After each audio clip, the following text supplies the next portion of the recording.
Well, welcome everybody to the latest episode of the HR Tech Chat video podcast. And I'm really looking forward to today's episode. With me today, I have Doug Dennerline, who is CEO of Betterworks, and also Jamie Aitken, who is VP of HR Transformation, also at Betterworks. Welcome to you both. Thank you. Thanks, Thanks for great to having be us, here. Doug. Oh, yeah, absolutely. And you are both repeat guests on the podcast, which is this is a rarefied space. I'm sitting actually, but I'm in rarefied space right now. We have a really interesting topic today. You both have come out with co-authored a book about performance management and the sad state of sort of legacy performance management and all that. And before we get into that, though, if you could both sort of just reintroduce yourselves to our viewers. Some of them haven't seen you before, and let's start maybe with you, Doug. Yeah, Doug Dennerline, I'm the CEO here at Betterworks. I've been here about 5+ years now working on this product. I'm attracted to this space. I'm actually the ex-president of Success Factors. And so I was there when we got acquired by SAP. And, I left shortly after the acquisition, not wanting to be part of a large company and went to another startup. But I've been attracted to this space for a long time for a couple of reasons. One is I'm an ex-exec at Cisco Systems, and I had a team of 6,000 there. And I had general business partners supporting me, and we did all those typical HR practices that everybody knows and loves and hates for the most part. And now building software that trying to change those, processes that people don't get much from into something that they see value in has been fun for me. Yeah, that's great. Thank you for sharing, and that's quite the resume. And you've been around the block, which is you've seen some of the big things that happen in this space. That's really exciting. Jamie, how about you? Just sort of introduce yourself to our audience again. Absolutely. So Jamie Aitken, and I lead up the HR transformation practice here at Betterworks. I've been in the HR game for over 25 years, led large global HR transformations and business transformations over the course of my career. Spent the last 10 years or so in the HR tech space, and actually that's where I met Doug as a customer of Success Factors, and joyously went over to work with him. And my primary focus at Betterworks is to work with our HR clients to think through talent strategy, change management strategies, with an eye to having sustainable transformation over time, which I think is, everybody talks about transformation, but it doesn't stop when you buy the software and implement it. You have to think the long view of, what changes you need to make over time with your organization to sustain that transformation effort. Yeah, Thrilled to yeah, be here. yeah. It's really important. You bring up a great point. Those HR transformation is a longitudinal game, to use a pretentious analyst word. But anyway, again, welcome to you both. And you've both come out with a book, and I want to talk about it for a little bit. It's called Make Work Better. And I wish I'd remembered to I have a copy of it on the other side of the room. It'd be poor form for me to walk over there right now because we're on the podcast. Oh, there we go. All right. and we'll have a link to the book, a landing page for it and all that when this podcast goes live for the viewers. But Jamie, maybe we'll start with you. What inspired you to collaborate with Doug on this book? Well, I think first of all, I mean, as an HR practitioner, I have been, the policeman for many, many years of enforcing what was a very, traditional performance management. It's a very backward looking, very antiquated, 100-year-old process that frankly wasn't delivering a lot of, impact for the business from a performance perspective, but also for employees and managers. The experience was morale crushing. So, the catalyst was, how could we do this better? And really, at the crux of it is also, how do we get HR and the business leaders to be partnering together to take what is an earnest effort by HR to move performance and make performance happen, but in a way that moves the needle for the business. So, you know, we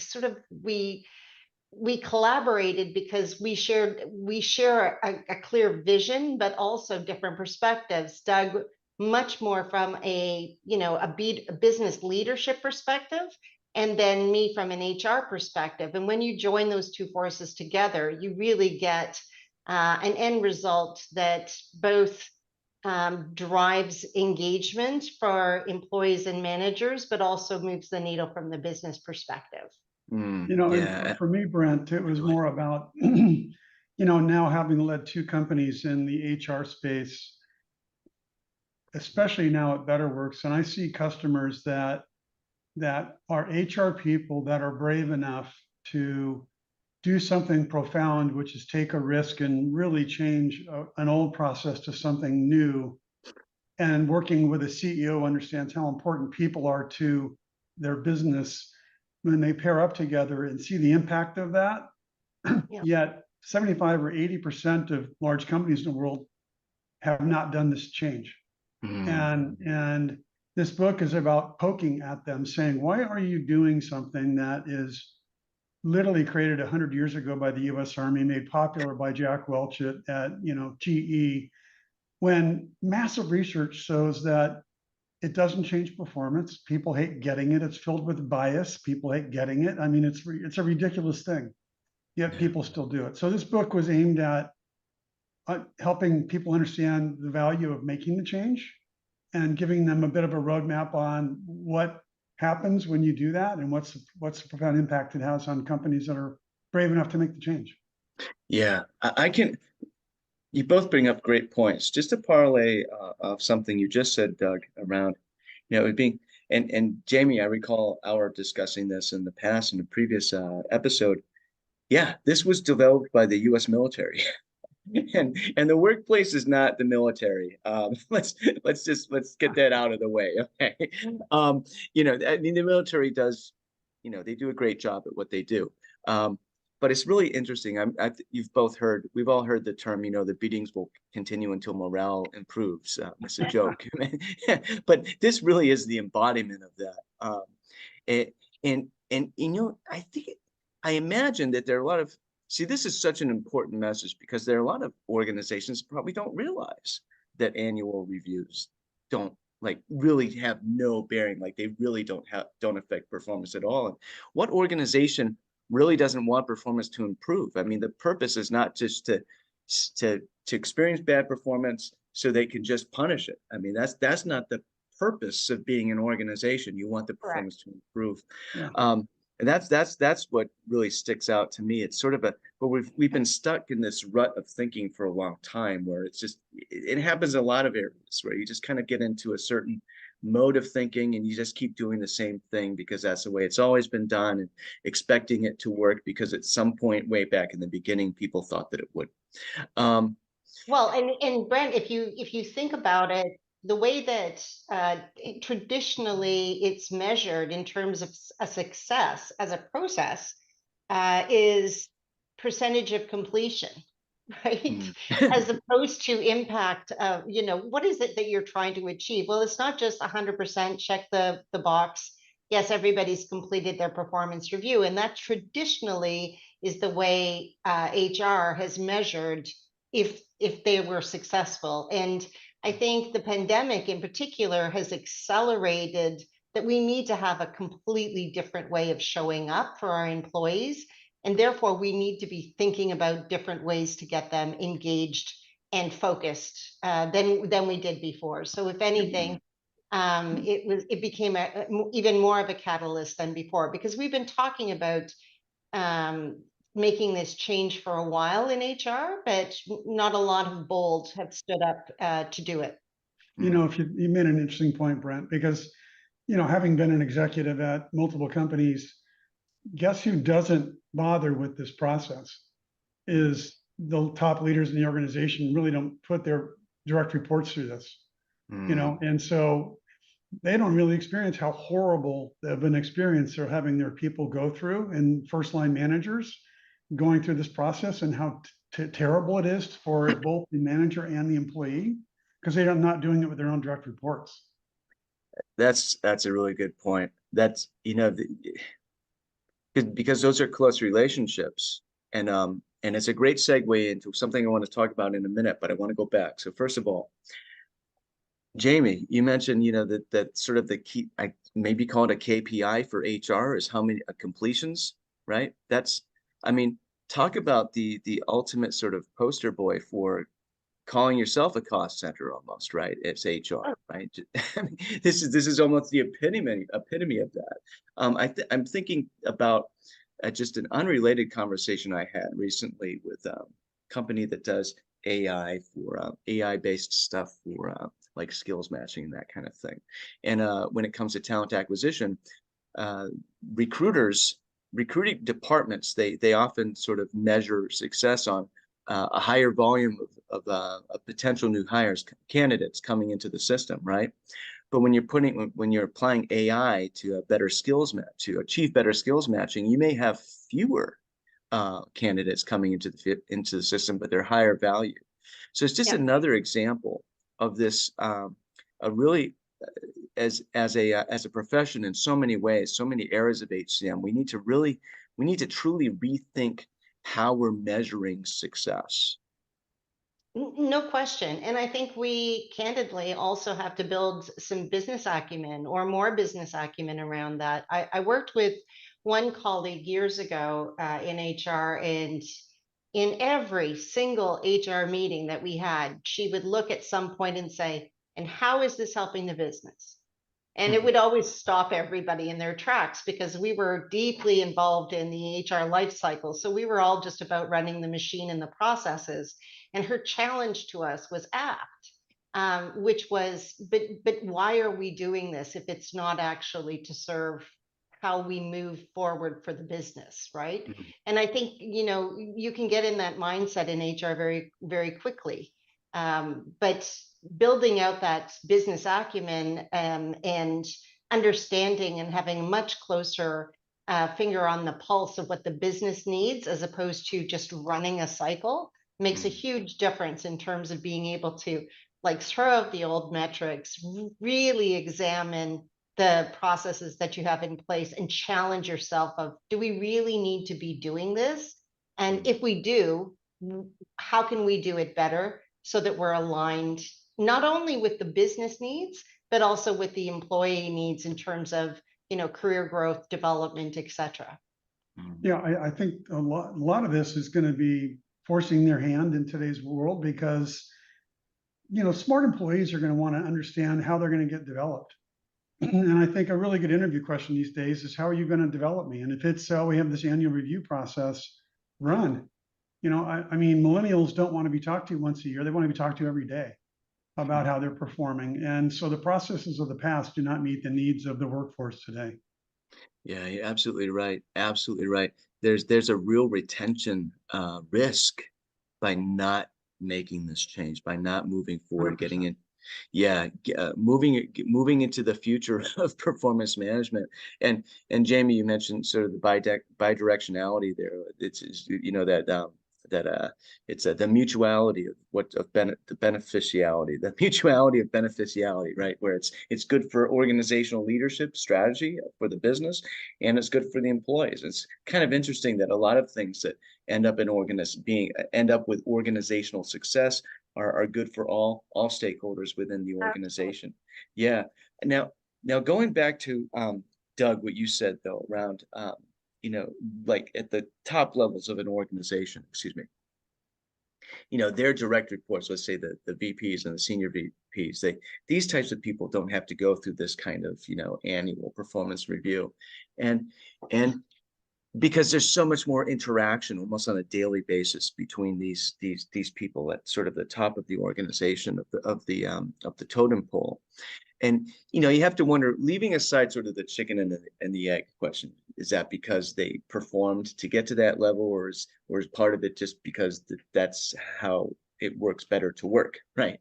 But thinking about this really kind of gets at the sort of the one of the main tenets of modern performance management, you want to call it enablement or whatever, is more interaction, more frequency of communication between direct reports and their managers. Do you want to maybe dive into that a little bit? Yeah, I think that's what it's all about. It's this notion of, what we're trying to do is build an engaging application that begins with a conversation between a manager and individual contributor. And it's around, what are your goals going to be for the next 90 days, both for helping the company achieve what it wants to achieve, but what do you want to achieve as an employee in this organization?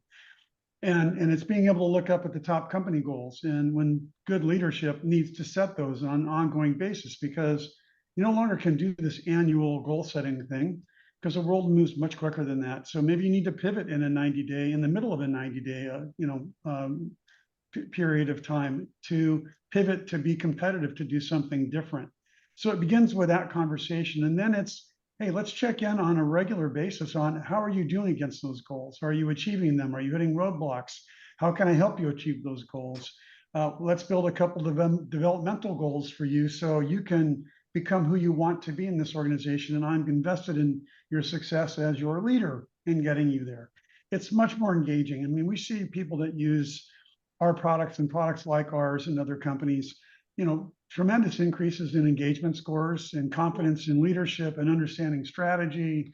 It's an incredible dynamic, Brent, that we just wish the world knew that if you went ahead and went through this change, which, by the way, takes multiple quarters to get people to understand the value of it. It's not taking the annual thing and doing it 4 times. It's much lighter weight than that, much less time consuming. And with AI, we'll be able to do most of the work for you and write it without bias and give you competent feedback on how you're performing based on the data inside of our application in a much more meaningful way than we would have in the past. So a lot less work, candidly, for managers too. I want to get into the AI piece of it a little bit. I love AI. All conversations in HCM seem to lead back to AI these days, but it's tough to talk about it without. And I don't think it's definitely not just hyperbole. But one of the things that I just want to go back to what what you were sharing made me think something. It's like the old approach to performance management is predicated on what I think is we can all agree is a false postulate, that every single supervisor and manager is a good manager, a good supervisor, or knows, let's put it differently, knows how to manage well and supervise well. It's predicated on that postulate, and that, I believe, is a false postulate. And so what I like, yeah, yeah, we've all had great managers, and we've all had poor managers, so it runs a gamut. This is not sort of an implication of all managers or anything. We're not going to rag on managers here, but the whole point is that I love the new process because it's not just about the direct report improving their performance. It's about the manager getting better too. Yeah, very much so. And we're spending a lot of time focused on building up that competency for managers. So in the product itself, we're giving guides, we're giving just-in-time training and nudges, etc., to help the manager become better, because we recognize that in the past, and I was guilty of it, in the past, HR would sit in a room, we'd design a beautiful process, and we'd huck it over the fence to managers and assume that magically they were going to transform, and that's just not the case. So I think part of the burden needs to also rest on the shoulders of HR, because we didn't take the time or make the effort or recognize the importance that managers needed some support and enablement themselves to be better. So we're doing a lot of that work at Betterworks. So yeah, you're absolutely spot on. Not all managers are born to be, born immediately to be. Frankly, there's an awful lot of new, inexperienced managers that are out there right now. And so we know that there is a gap. So we're working very hard to fill that gap as well. Yeah. And that gets into, we're often a little bit of a tangent here, but it's interesting because have read that there is research. I haven't read the actual research. Full disclosure, I haven't read the actual research, but I've read that there is research showing that leadership is a learnable skill. There's sort of this myth of the born leader. There are probably some people with some innate sort of traits that make it easier for them, or more, it's more of an intuitive thing for them to become leaders. But maybe they become leaders on their own. But it is definitely a teachable thing. Which is interesting. And that's what I love about this new process as well. What's your favorite part of the book, Doug? My favorite part is again, this notion that, and I've seen this in so many companies, Brent, where the CEO is like, oh, that HR stuff, oof, sometimes they tuck the HR person literally under the CFO to get far enough away from it. And I tell my sales team, don't even call on that account, because that HR person is going to have no ability to affect the culture. But when you find a CEO that knows probably the most important relationship on their direct reports, your CFO, your COO, your head of HR, your head of your functional leaders, is your HR leader. When you have a good one, and they're invested in the business, not HR all the time.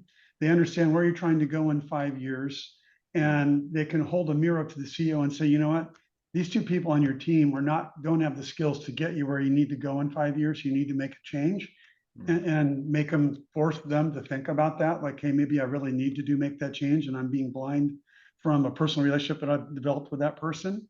And you see the profound impact that has when you have a partner like that on your team, and the difference it can make. And they're I call them mobilizers. They're like, you know what? I'm changing everything we do here. I'm going to change how we do performance reviews. I don't even like performance reviews. By the way, most managers aren't capable of, we're not psychologists. We don't know what motivates people to perform. And I think, to your point, leadership has also changed. The qualities of a leader of 25 years ago wouldn't work in today's environment. Today's about empathy. It's about understanding the work environment. What's happening at home? How are you integrating work with your life, not life with your work? And good leaders like that need to be trained, and we can help do that through the product ourselves, and take that burden off of HR a bit. And so the book points out all those things in multiple chapters on the power of when a good CEO and a good HR leader together have a profound impact on a company. That's such a great point. I've read research going back many years where, one of the top sort of perennial concerns or strategic imperatives, I'd say, of CEOs is finding and retaining the best talent. They don't want to lose their good people. Yeah. 100%. Yeah. Jamie, how about you? Another really interesting part of the book that you like? I would say, it's sort of a riff off of Doug, but from an HR perspective, because we really do, I hope, encourage courage. Because it can be daunting if you're facing, as an HR leader, if you're facing, in your gut that transformation needs to happen. And by the way, also that it's happening in companies other than yours. It's to encourage that they become courageous enough to step up and say, we need to do this here. This is time to do this here. And we give some really good, very, bullet point. Here's the sort of steps that you need to take in order to do this. Here's what that transformation is going to entail. And number one is also finding a really strong CEO as a partner. But I love the fact that this is a little bit of a challenge to both CEOs and HR, but there's also an empathetic side to it, which is be courageous, be bold. This is the time. The marketplace is asking for it. In your gut, you need to do it. So let's go. And Brent, there's also, I think, 7 or so stories of examples of companies, real companies like Intuit and others, that have made these transformations, and they discuss the impact that it had on their businesses when they did it. Yeah. Oh yeah, absolutely. And those are those all important metrics that are very, very helpful and impactful, and convincing other organizations to do the same thing. Absolutely. And I love what you have to say too about courage, Jamie. You know, it's oftentimes you have an HR organization at an employer that's sort of inundated or overwhelmed with operational HR, what we like to call concrete HR, so that cost center stuff, and it takes courage to kind of raise your hand and say, hey, we can be better. Let's do this, and to have help them have that epiphany so they can fathom that life can be different, and they can start that journey along the HCM maturity to full HCM maturity, which is so exciting. I want to talk about AI just for a minute here, because I think it's really, really exciting, with performance management and all this stuff around generative AI. Let me just sort of set the stage with what I'm thinking, is that, and I've heard this from other people. Certainly, this is not, my sort of unique statement or whatever, but I've heard it from others, and I've thought it myself too. Is that it's kind of interesting. You insert AI in the right way into the workplace, into HCM. We'll say HCM, right? And it can actually make the work experience feel more human when you take out some human elements to it and replace kind of, or enhance it with AI.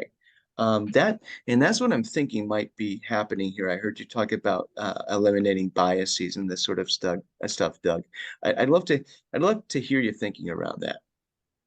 Yeah, it's going to be as profound as the invention of the World Wide Web, and probably even more, because it is getting so smart so fast. We are deeply involved in thinking about the impact it has on all of our processes.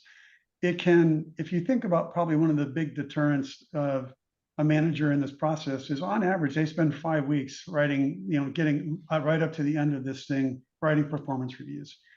And it's filled with recency bias. Well, what's the last thing I did with this person? With AI, you can have it look at all the data in the application over the course of time. It can you can give it a period of time you want it to look back in this person's body of work and write a review that is empathetic, that's written in a certain voice, that would remove any language that could be conceived to be biased. And then it can be reviewed by a manager to say, yes, this represents accurately what this person's achievements were in the last quarter. You can have it do things like look at a person's body of work and put that person in a 9-block calibration process in a large organization in the right block, versus have it be somebody's ability to debate where their people belong based upon their effort. The list of things that we're doing are endless. The ability to give an administrator of the HR software an AI roadmap of how to build a program, and not have to reach out to us as a vendor to help them understand how to do that. They can literally have AI build the program for them.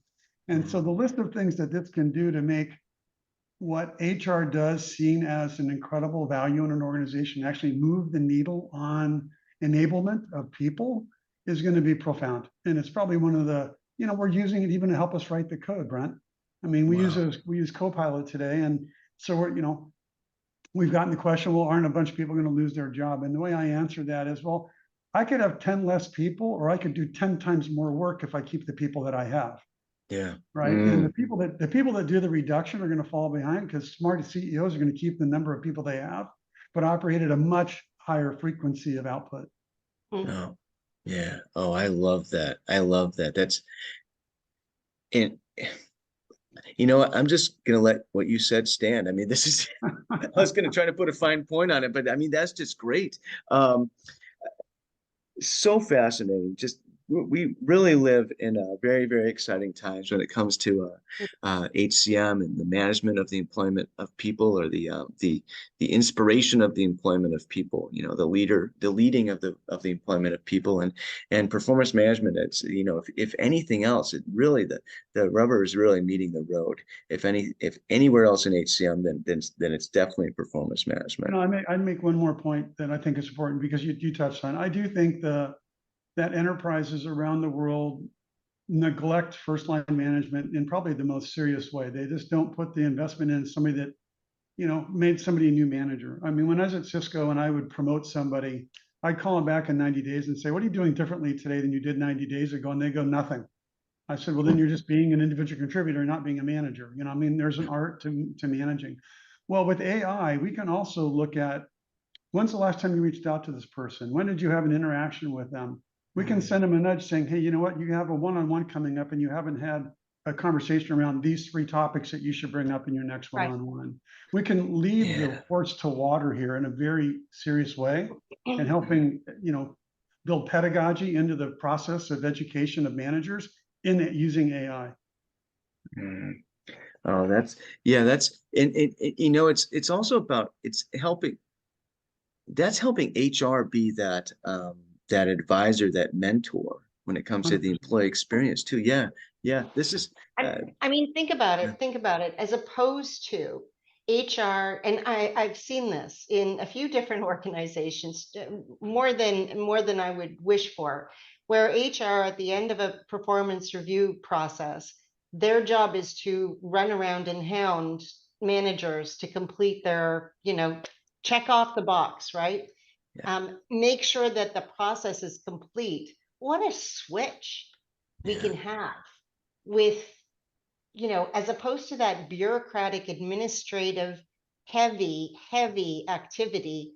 HR now is, you know, unencumbered by that, and can be therefore given the time, space, and They'll be seen as heroes for the first time. yeah. Absolutely Yeah. true. Yeah. Heroes. All HR departments, they have a burning desire to be seen as the heroes, and if we can give them the tools to help them do it, then they're off to the races. Um, Absolutely. yeah.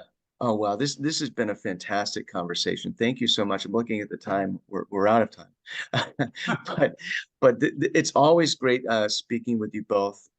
Always great conversation. This is really looking forward to this podcast being live, and thank you both for joining me today. Thank you for the time, and thanks for the interest. Appreciate it very much. Always a pleasure. Absolutely. Thank you very much. Bye-bye.